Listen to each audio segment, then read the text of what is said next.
আসসালামু আলাইকুম ফ্রেন্ডস, অ্যারোজেট শিক্ষায় আপনাদেরকে স্বাগতম। আপনারা সবাই কেমন আছেন? আশা করি সবাই ভালো আছেন। বরাবরের মতো আপনাদের সাথে আছি আমি সাইফুল ইসলাম। চলে এসেছি নতুন একটি টিউটোরিয়াল নিয়ে।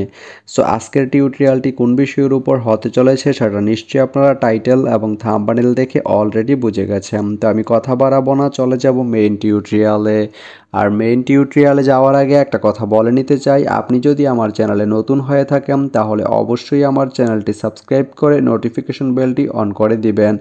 আর যারা অলরেডি সাবস্ক্রাইব করে রেখেছেন তাদেরকে অনেক অনেক ধন্যবাদ। যারা আমার এই ভিডিওটি ফেসবুক থেকে দেখছেন তারা আমার পেজটি ফলো করে সাথেই থাকবেন। তো চলুন চলে যাই মেইন টিউটোরিয়ালে।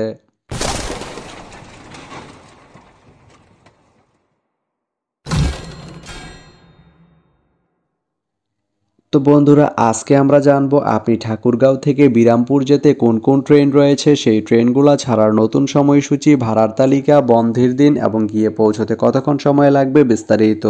তা আমি যদি প্রথমে আপনাদেরকে ভাড়ার তালিকাটা দেখিয়ে দেই, আপনি ঠাকুরগাঁও থেকে বিরামপুর যেতে এস চেয়ার বা শুভন চেয়ার যে সিট, এর মূল্য পড়বে 150 টাকা।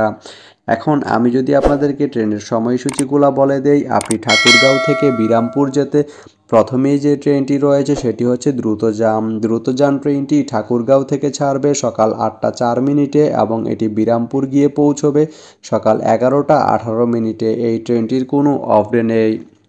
এরপরে রয়েছে বাংলাবান্ধা ট্রেনটি ঠাকুরগাঁও থেকে ছাড়বে সকাল 9টা 49 মিনিটে এবং এটি বিরামপুর গিয়ে পৌঁছবে দুপুর 12টা 52 মিনিটে। শনিবারের দিন এই ট্রেনটি বন্ধ থাকে।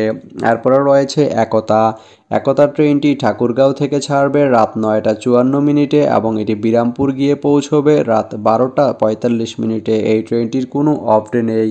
তো আপনি ঠাকুরগাঁও থেকে বিরামপুর যেতে এই তিনটি ট্রেনের যে কোনো একটি ট্রেন ব্যবহার করতে পারেন। তো ভিডিওটি কেমন লাগলো অবশ্যই কমেন্ট করে জানাবেন। আর ভিডিওটি যদি ভালো লেগে থাকে বা আপনার কোনো উপকারে এসে থাকে তাহলে ভিডিওতে একটা লাইক করে দিবেন, কারণ আপনার একটা লাইক আমাকে অনেক ইন্সপায়ার করে নতুন নতুন আরও ভিডিও বানাতে। তো ধন্যবাদ সবাইকে ভিডিওটি এতক্ষণ ধৈর্য ধরে দেখার জন্য। ভালো থাকবেন, সুস্থ থাকবেন, অ্যাটিজেড শিক্ষার সঙ্গেই থাকবেন।